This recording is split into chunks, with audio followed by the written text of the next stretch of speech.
Which one do you want? Is your mic on? Yeah, my wife is on. My wife is on. Coffee is great. The bonfire is going up there, back there. It's really good, So babe. good. Okay, guys, today we'd like to record a video to talk about our journey to get married because I think some people might be interested and they might want information because as a Muslim and non-Muslim couple,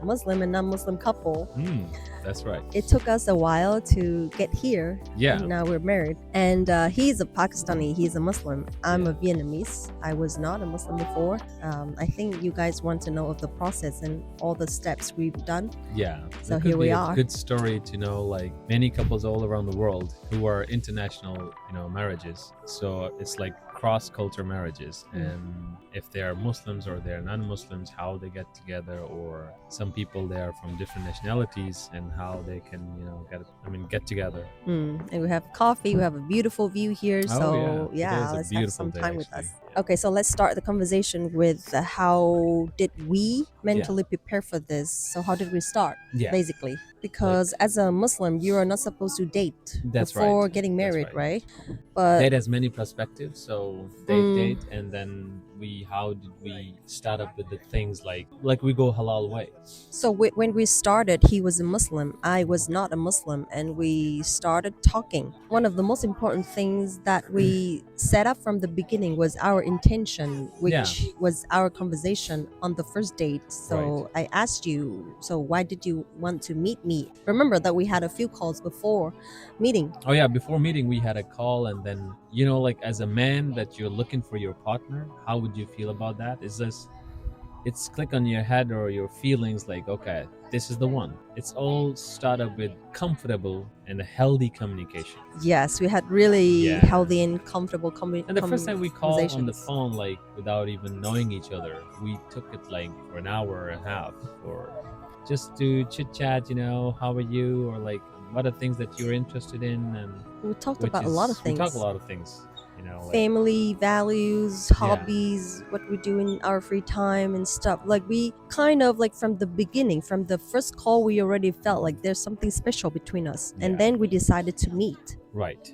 When we decided to meet, and then we start talking about more further, like what's my perspective, looking in partner, like how do I reach, or how do I want my partner to be like. Right. And that was our first conversation.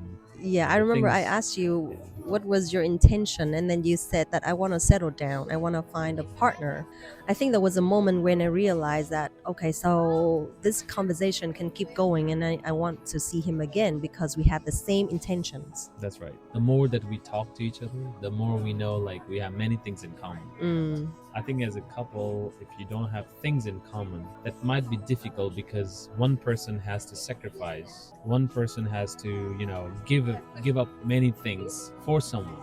It's a kind of struggling in relationships. Right, I agree. So it has to start with intentions, like similar intentions first, and then we found out our similarities. Yeah, that things clicking every single day that you are talking to, like you are meeting, you're dating, or stuff like that. So that true intentions actually make you feel more interested in the person. Actually, basically, to go for the marriage level, you have to have a peace. You have to find in your partner that peace. So two things happen. One is like, I want to get settled. I want to get successful. I want to get settled in the way that we both can work on a house, a home that we build together, which can be better for our upcoming.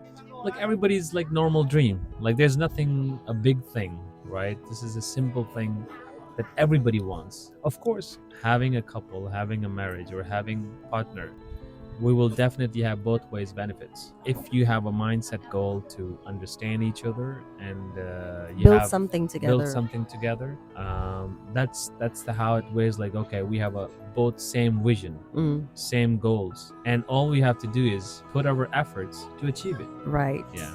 And that's where we realize that we have the same goal. So first is intention, second is similarities, and then the third one is like we found same goals and purposes, so we work towards it. And that's where we realize that, okay, so this person we can get to know and go further because of those similarities. And then we realize, and or I realized that as a Muslim, he is not supposed to marry a non-Muslim woman. Yeah. So that was when we started having conversations about conversion. So we had basics things, and then where I have to guide her to understand Islam, and I have to tell her if we are going to get married, what kind of things she has to face it, what kind of things we can be bind together forever. Basic livings to know more about Islam. Like Islam is actually totally fair on the woman. A very practical religion, I have to say. Yeah, it's like very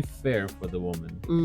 At the same time, men has like more responsibilities, right, to take over this Both marriage. have responsibilities, both but have, like responsibilities. women rights are very valid. Like authentic and pure way. For example, if you want to get married to anybody all over the world, like if both people are non-Muslims, they might be following their cultures, and the cultures could be upside down, like could be okay for today but not okay for tomorrow. Culture change all the time. Culture changing, like they're developing in the cultures. Right. But in Islam is like you have fully rights, and then you have to follow. There's no way back. Like there's no way not accepting as a Muslim, like as a male. And also, I mean, a lot of benefits for a woman. I agree. For sure. If you have to understand the religion, even you don't want to follow or something like that, you can catch, your partner for that. Like, no, that's the right way to do. Let's have mentioned in the Quran or mentioned in the Islam, like we're not supposed to do these things, right? For example, like having affairs, right? I mean, if many cultures, they are like okay with like get them married, done after 2-3 years, they find out like they have cheating or stuff like that. So this is not allowed. Like this is something like unaccepted in our Islam, right? So going back to the point, conversion is actually a necessary thing in order to be together, and it has to come from me because I'm a non-Muslim. If ever I would convert, it has to be my intention, my desire, or my your feelings, my will. It has to will. be my like, will. Everybody have their we are humans, like we have our will to choose right and wrong. We do the good things and we do the bad things. It's our choice. It's our choice, right? So choosing Islam is I give her a time to understand and then feel it, because we have to get married and you have to do it. There are like two kind of people that do it. Like, okay, I want to get married, and you have to be a Muslim. So you have to convert on the day of nikah or on the day of marriage. But that's another case. Like I don't want to follow, because I want to follow like where you understand it by yourself. It's come from you. So we had a gap. Exactly. We had a gap, and then we have to understand that way. So that's what I feel like is the best for both of us. Before my conversion, I had a conversation with him. I asked him, like, I wanted to know the procedures, like how to make things right, because he didn't force me, or he never set a deadline for me, or you have to be a Muslim so I will marry you, or only this and that. No, he didn't do that. What he did was like he slowly influenced and talked to me about Islam, and then I got curious. I out of curiosity, I started learning about Islam, and I said that I thought this religion is beautiful and it has a lot of right things, because if we want to build a family and we don't have a guideline for that, we don't know which way to go. So I asked him about the procedures, and he said, okay, we need to convert first and then we can get engaged. And that was when the conversation started, and then we did it. We had a conversion at the mosque, and I have the certificate.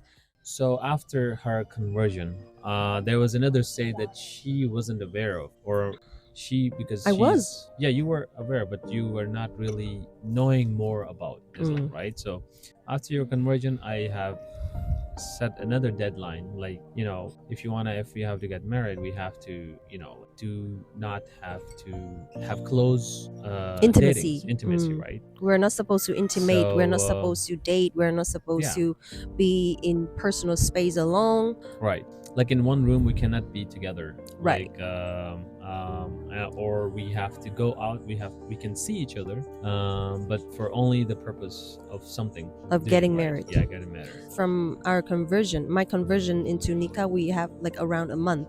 That's a very strong time, and I think I suggest everybody to do that. Like, why? Because that's the time of gap, and gap can tell you, is this the right person to have this patience? If this is the person that you can take it for, forever, like you are going to get married and get together. I also recommend people or couples to have this halal love for a period of time. Depends on you, but this is really necessary because that was a time where we both become more patient and understanding and try to communicate without having physical intimacy. And therefore, if you or if your partner only come to you for intimacy, then you will know right away our journey was pure and is so beautiful, Yeah. and we learn a lot from each other. And that's how I think halal marriages are successful. Anything that you do halal way, it's the best for, like for both of us to understand more, to understand the culture, and to understand things. The gap is actually can tell you many things. Suppose that you left the country, right, and then you come back with some desires. So that gap can tell you whether you are to take this to the next level or not, whether you are happy, you're sad, you're angry, some part of the moments of life, like you want to, okay, maybe I was so emotionally on that time, because when you have a presence of your life with anybody, you will feel like, okay, this is the guy, because you're thinking about that moment. Mm. And because we were preparing for Nikah, and that gap Yeah. was like the preparation, and we need a lot of discussion what we need to do or what needs to be done, like booking or planning or buying things. So Yeah. that gap will tell a lot whether you can work with this partner as a team or not. Yeah, so things that we have to do, like for example, reaching at the people, family members, telling like if we have to do nikah, how we proceeded. Family members appearance is very important, right? So family members, our support is important. So how do we do that? We have to tell them, because one is conversion. She has done by herself, and then she also told her parents that, that's the day that I'm going to convert in Islam and I will follow my husband. That was a big thing for me, like, and I was like really appreciate her for that. And No, I then, didn't tell it by myself. We both came to my. I mean, We both went to we our went to, parents' house I'm and saying that, asked yeah, for we both, permission. yeah, asked for the permission. Yeah, we have to tell them that clearly because Yeah. that is beautiful. He came to my parents' house and Alright. we had a meal. We asked for permission and we informed them that we're gonna have a conversion before Nikah because it's necessary. And fortunately, I'm so grateful for my parents because they're also open-minded and they Oh, fully yeah. support it. After that, I feel instantly relieved because I don't feel like I'm alone in this journey. Yeah. So that's the family support is really important here. The family members should know what we're supposed to do, what are we going to do. So how things going to be done. So I actually came to her parents, and then we had a good food and we had a good talk. And the way that they also treated me, I was so supportive. Like, and then I feel like a home already on that day. So then after the conversion, we're still like preparing for the nikah, because nikah is a concept of as much as simplicity that you can show. That's actually a sunnah. Like, we follow Islam in the proper way.